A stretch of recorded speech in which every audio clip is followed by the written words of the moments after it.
Good afternoon, everyone. My name is Antonio Graceffo, and I'm a journalist and book author working in Asia in various countries.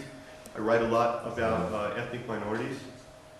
I came to Thailand originally 3 years ago to follow up on a man named Matthew McDaniel, who was they often called him the one-man NGO.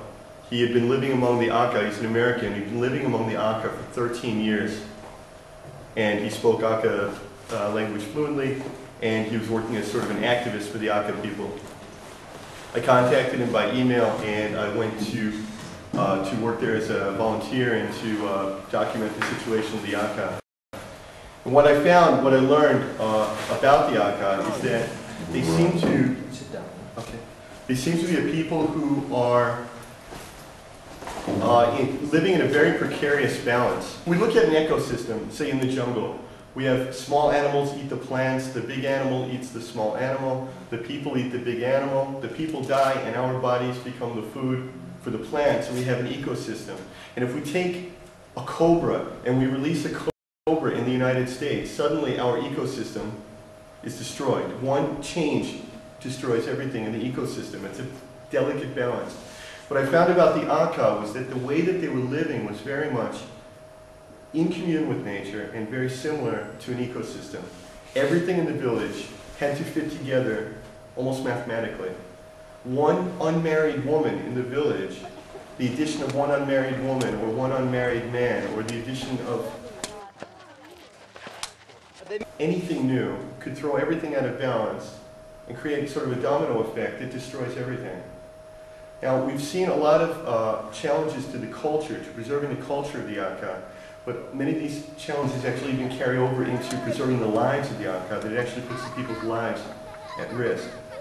And the Akha are supposed to be farming, and when they lose their farmland, they no longer have any way to support themselves. And the concept of wage labor, of going to get a job and earning a salary, and this is not a concept that they have. They have the concept of farming, concept of gathering. They were doing some very interesting things, such as gathering medicinal and edible plants from the jungle, but replanting them close to the village. So they weren't just taking from nature, they were sort of moving it to make it more convenient, but this is sort of a natural form of agriculture. In one of the villages that we went, there was a woman who was a healer, and she made her living from being a healer, and this is how she fed her children.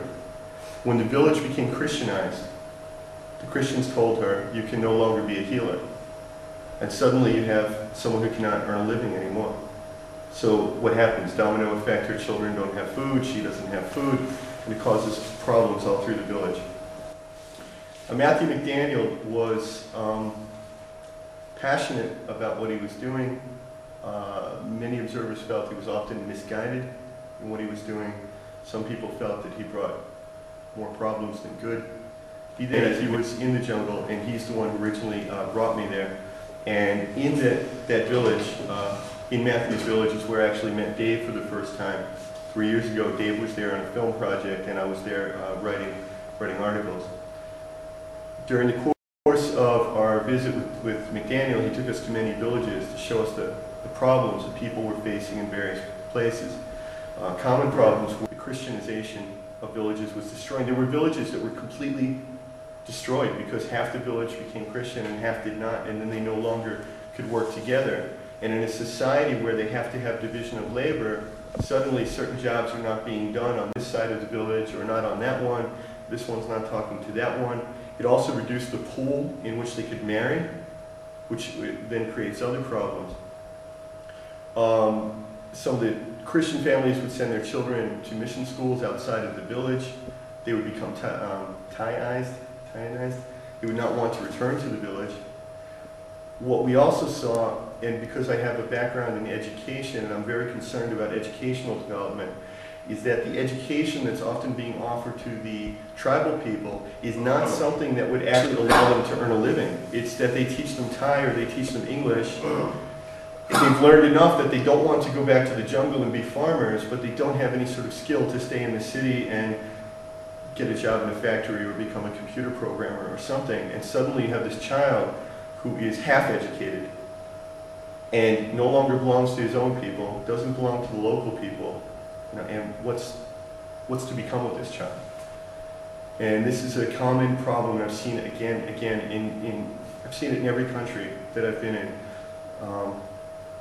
Taiwan, Cambodia, I mean any place where there are, even in the United States, any place where there are indigenous people, it's a battle of, do we preserve the culture by forcing the people to stay on the reservation with guns, or do we allow them to leave, but then the tribe is going to die because the young people are going to leave? Do we give them free education, but then once they become educated, they won't want to return to their people? Do we bar them from education? How can we help the people, and what would be a sustainable method of educating them? Anyway, Huyo village, it's actually a very direct threat to the Akha. These other threats are sort of conceptual, but in Huyo village, a forestry project actually took all the farmland from the village.